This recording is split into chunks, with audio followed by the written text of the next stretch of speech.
over 100 times.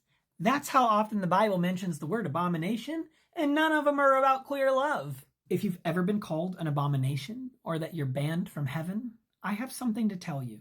Abomination does not mean what people think it means. And as someone who heard this word over and over and over growing up, it is time to untangle the truth. Abomination comes from two Hebrew words, toevah and sheketz. As always, ignore my pronunciation. These two words don't mean evil or vile. They describe things considered to be taboo in ancient Jewish culture, often tied to ritual purity. Here are a few examples of what the Bible calls an abomination.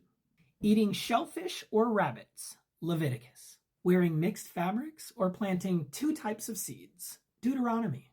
Using dishonest scales in business, Proverbs. Worshipping idols or graven images in Deuteronomy and in Ezekiel. And the thing that most people don't know is that in Isaiah, it considers an abomination ignoring justice for the oppressed.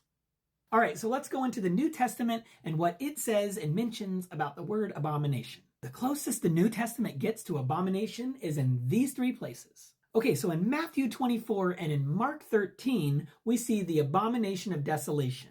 And that's a prophecy about desecration of sacred spaces. In Luke 16, Jesus calls out greed and hypocrisy, saying, "What is exalted among men is an abomination to God." And then in Revelation 17, it says that the great prostitute will be full of abominations.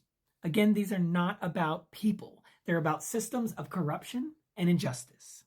But what about Paul? Paul is often quoted condemning homosexuals, but Paul never even used the word abomination. If you look at past videos that I've made, you'll see that Paul was actually saying words like arsenokoitai and malakoi, which have been mistranslated over time, but then didn't mean that.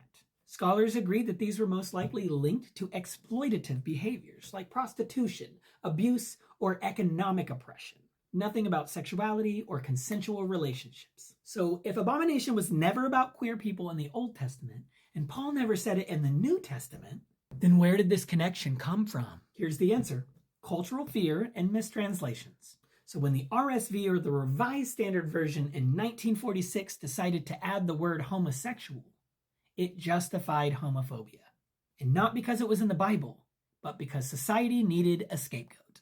Thank you for watching. In the next video, we're going to trace how abomination became weaponized towards queer people in modern Christianity. Please support from the bottom up. I would love it if you'd follow. And as always, stay rare.